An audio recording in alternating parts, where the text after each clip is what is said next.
The Denver Broncos offense plans to be innovative under first-year head coach Nathaniel Hackett here in 2022. George Paton talks about the foundation that is needed to be in place that he believes the Broncos have that gives them a benefit, plus media barbecue in the books. We break that all down and more on today's brand new episode, Locked on Broncos. You are Locked on Broncos, your daily Denver Broncos podcast. Part of the Locked on Podcast Network. Your team every day.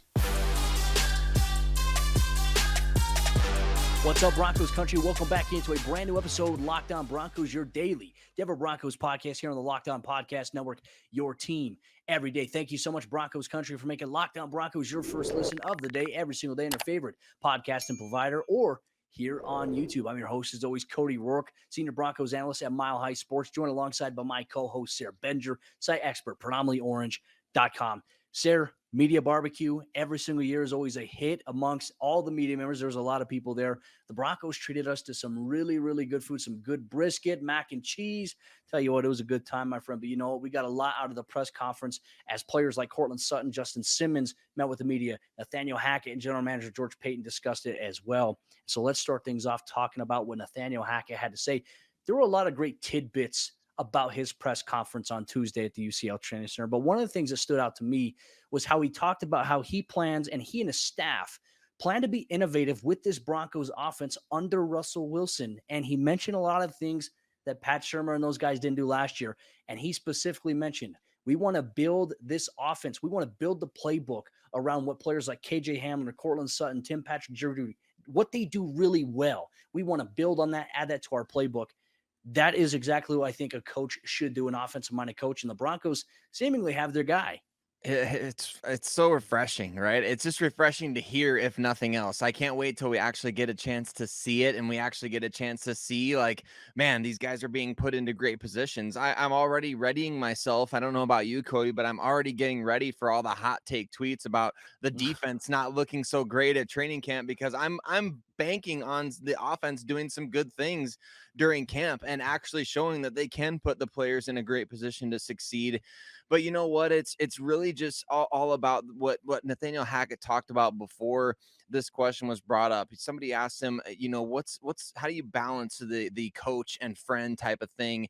And I think really just building relationships with these guys is what it's all about. There is going to be a time when you got to take off the friend hat and put on the, you know, I guess for lack of a better term, coach hat. But even then, you're warping what a coach is. A coach teaches, a coach guides you to success. And that's exactly what Nathaniel Hackett is breaking down his innovation to, essentially, right? It's, I'm going to put the players in the best position to succeed, and we're going to build the offense around that. And I don't think that's anything earth-shattering, but I think what's great is that they have a clear history of doing that in Green Bay the last couple years with Nicolas Cage. I mean, Aaron Rodgers out there at the quarterback position, one of the most, as his team president called him, you know, he's one of the most, what did he say? He said he's like a unique guy, or he's you know, something kind of, he said some kind of, whatever he said. Nathaniel Hackett found a way into the Aaron Rodgers circle of trust and built that offense around him and Devontae Adams, two of the biggest stars in the NFL. So if Hackett and Matt LaFleur, who was a first-time head coach at one point as well, if those guys can create an offense around Aaron Rodgers and really build something to where the biggest superstar, arguably, in the NFL buys into it, I can't help but think that they're going to be able to do the same for the guys in Denver. And it seems like that process is already kind of happening. And it's something that Courtland Sutton kind of alluded to as well. He mentioned that there's a lot of player-led movements on this team. Like the players, they all get together. And a great example of that is during the break between mandatory minicamp and training camp. They went out to San Diego with Russell Wilson to his compound. That's player-led. That's players doing it. And there was a great coach, a great quote that head coach Nathaniel Hackett had said there about something a coach told him, a wise coach, is that when you have a good football team, you know, you have good coaches that can hold players accountable.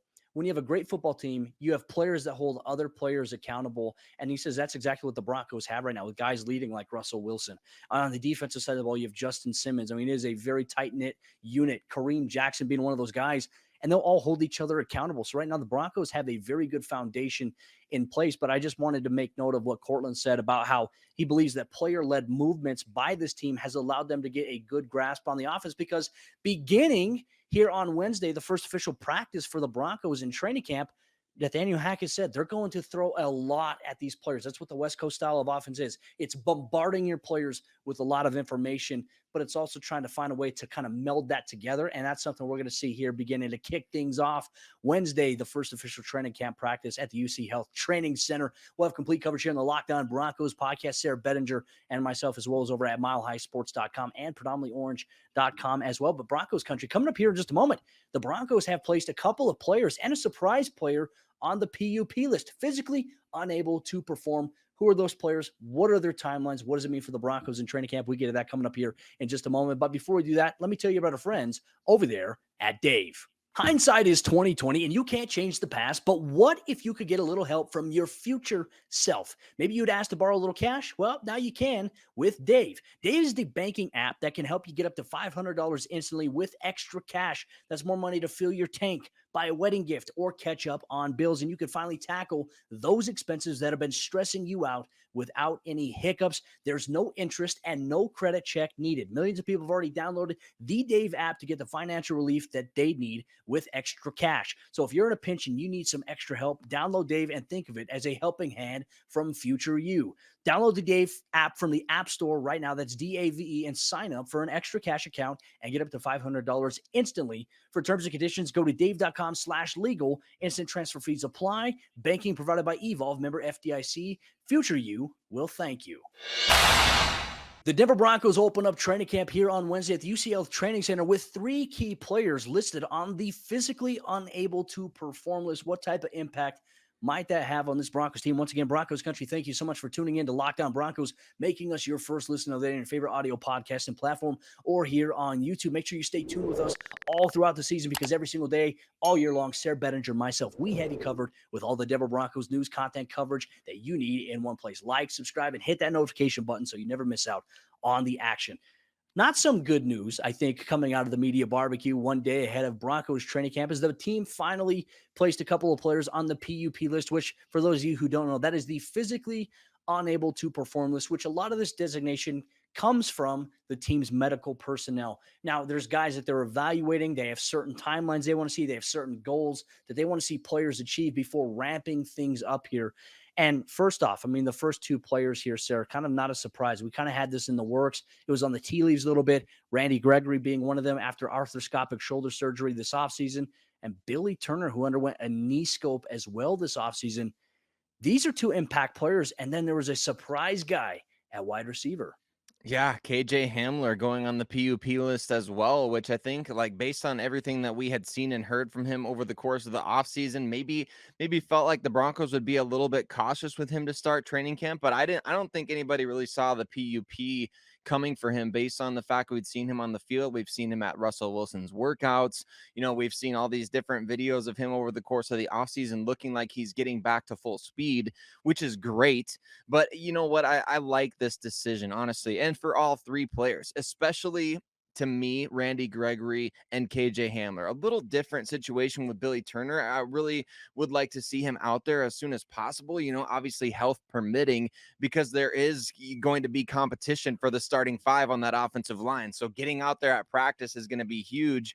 I mean, we'll see exactly kind of what they have planned for that in the future here. But I think with Randy Gregory and KJ Hamler, this is the smart play. We got some great updates on both of these guys anyway, based on, what we've talked about before. Randy Gregory's health is getting better and better. George Paton talked about, I mean, he was raving over even what he's seen from him, talking about how he looks like the same guy that, had great film last year with Dallas. And that's awesome to hear from your general manager, of course. And then with KJ Hamler, I just think you want to be overly cautious, because he's the type of guy that he likes to play 100 miles an hour at all times. Not that he gets out of control all the time, but you kind of protect a guy by putting him on the PUP and just saying, look, we're going to ease you back in. It's way more important that the Broncos have these 2 players available for week 1 of the season rather than day 1 of training camp. And that's something George Paton and Hackett both touched on in their press conference, saying that, football is not just trying to catch your stride in September. You want to be a strong football team when the month of December rolls around. And look, the Broncos' second half of the schedule and that month of December, it's going to be brutal. And they want to be at full strength. They want to hit their stride at the right time. But the expectation is Randy Gregory should be ready to go week 1 against Seattle Seahawks. KJ Hamler, more than anticipated to be ready. We could see him maybe even next week coming into training camp, because I think a lot of people hear the term PUP and they're like, oh my gosh, they physically can't do anything. They're physically unable to do something by direction of the team. That's why they're placed on that list there. So at any point, it could be even after the first couple of days of training camp, if the Broncos medical team believes that these guys are ready to go or ready to do some things, they will be taken off the PUP list. It's not like injured reserve where you have to wait a certain amount of time to take a guy off. And granted, you don't want to put a guy on injured reserve here this early in the season. The Chiefs did that with Justin Ross. He's out for the entire season because of that. So I think that for these 3 guys, it's something to keep an eye on. KJ, like I said, I don't have any questions about Hamler at all, because we've seen him, Sayre, running routes. We've seen him catching passes from Russell Wilson. This just means that the team, because it's brutal, you're going to have 6 days in a row of practicing, and then you're going to have 7 straight days in a row of practicing. It's going to be brutal. And then you're going to have your first preseason game between now and August 11th. It's going to be brutal in terms of like body. These guys are going to have to make sure they're taking care of themselves. So there's that. I like the point that you mentioned about Billy Turner. Like, now we're going to see Calvin Anderson get a majority of the reps to start training camp at least.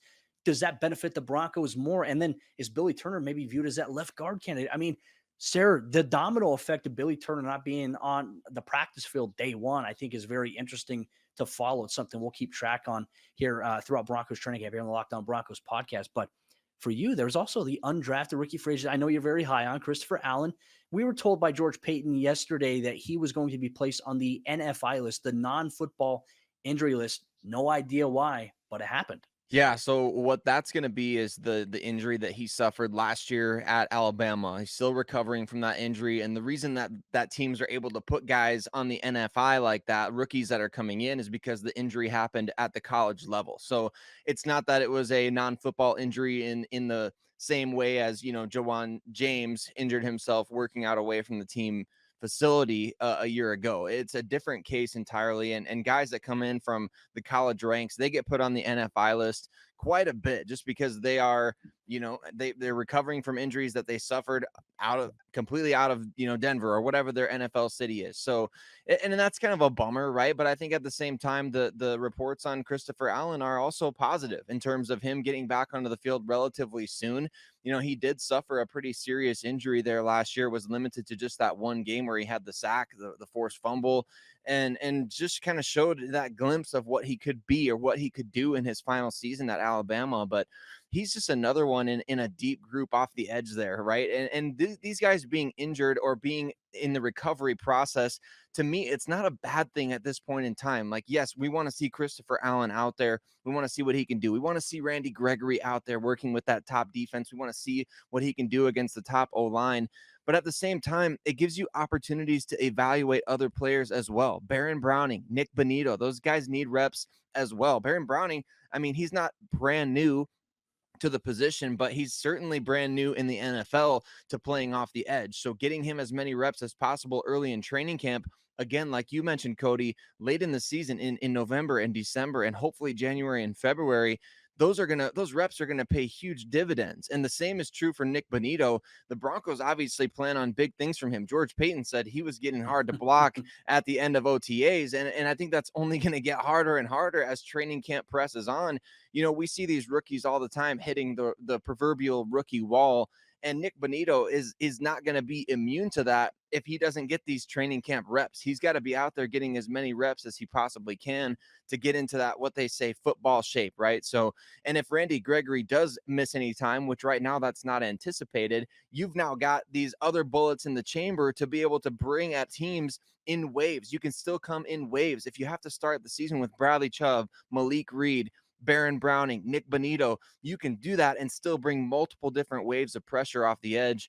I like that the Broncos are taking a cautious approach with these guys. I think it's going to pay dividends, like you said, late in the season.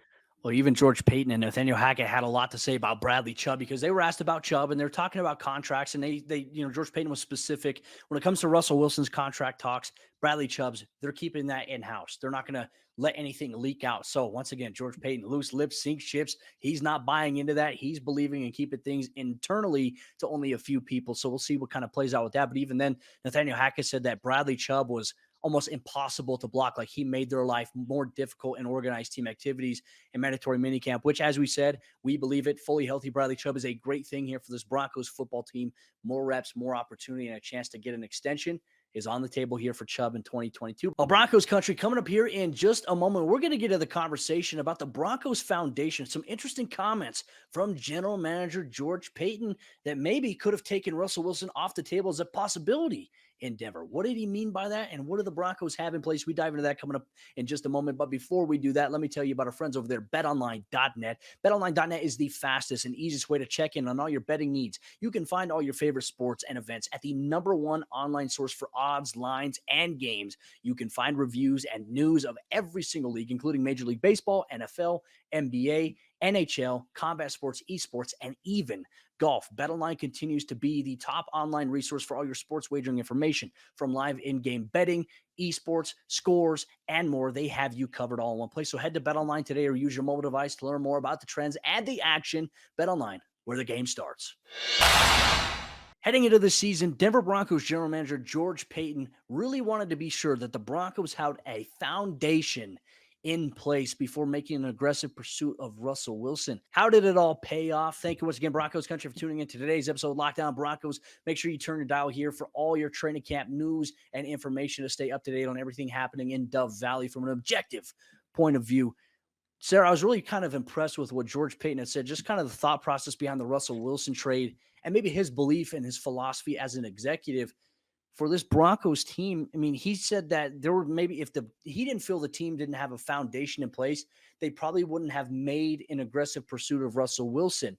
But they had that. They have Kareem Jackson. They have Patrick Surtain. They have Justin Simmons, guys who have stood out as emerging leaders defensively. And you have Cortland Sutton on the offensive side of the ball. Tim Patrick, he believed that the Broncos internally in the locker room, despite all the drama that they dealt with on the coaching side last year, felt like they had a very strong foundation in place.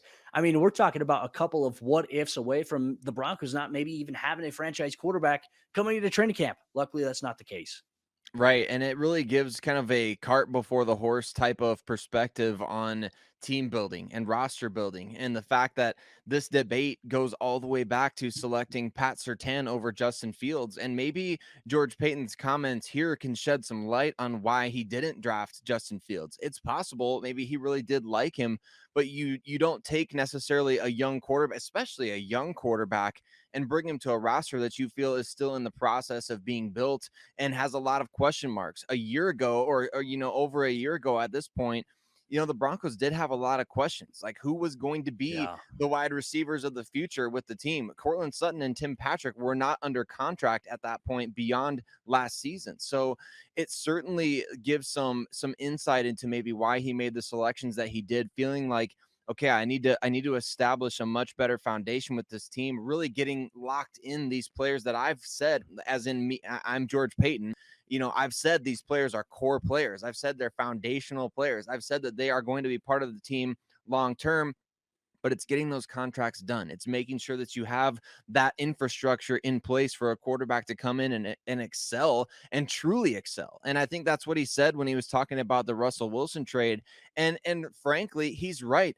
Why would Russell Wilson have wanted to even come in without those pieces in place? The fact that the Broncos had the roster that they've had over the last couple of seasons, and that George Paton built upon it last year, and that's part of the reason why Russell Wilson had the Broncos on his preferred trade list and actually the #1 team on his list. So to me, I love hearing this from George Paton, because I think it sheds some great light on, you don't just necessarily try to kill your biggest need with fire every single year, right? You want to be patient. You want to be able to have the opportunity to go and get somebody that you truly want. Like last year, the biggest investment the Broncos tried to make was in Matthew Stafford at QB, right? I mean, they made an offer to the Detroit Lions, and the Detroit Lions countered, and the Broncos rejected. But, you know, as time goes on, you weigh your options. You look at your roster and you say, does adding a rookie quarterback to this team make sense? Does even adding a player like Russell Wilson to this team makes sense? I think that you have to have a quarterback like that that can be the guy that raises all the boats, and Russell Wilson is that guy. But you also have to have the boats in the harbor that need to be raised, right? So you got to have all the pieces in place, and now the Broncos do. And like George Paton talked about, it was a game changer. It's crazy to think about what a year and a half can do. Because remember, initially, about a year and a half ago, there was the reports of Russell Wilson wanting out of Seattle. Denver wasn't on the list of 4 teams that he had a preferred destination to. I believe it was the Raiders, the Bears, the Eagles were one team. I can't remember who the other team was outside of that. So there was 4 Maybe, teams. Oh, the yeah. Saints. The Saints were one of those Saints. other Yep. teams. And it's like, okay, you know, now all of a sudden, flash forward a year later, the Broncos become his top destination. I think that's a, you know, major tip of the hat to George Paton for what he's done with building this roster and the success that Denver's had. I mean, Russell Wilson paid attention last year to what was going on with this Broncos team, even though he's still a member of the Seahawks. He pays attention to what the entire NFL is doing because he puts in more than 4 hours per week studying the game. Some of you may get what I said there. Some of you may not. If not, it's an addendum. We'll talk about it later. But anyways, Broncos country, thank you so much for tuning in to today's episode. Locked on Broncos will have complete coverage and recap of day 1 of Broncos training camp, plus takeaways from Russell Wilson, Nathaniel Hackett, and other players. You get that here on the Locked On Broncos podcast. Make sure you hit that subscribe button or that follow button on your favorite audio podcasting platform. We're here on YouTube, so you never miss out on a day's worth of Denver Broncos news, content coverage, and more. You get it here, Locked On Broncos.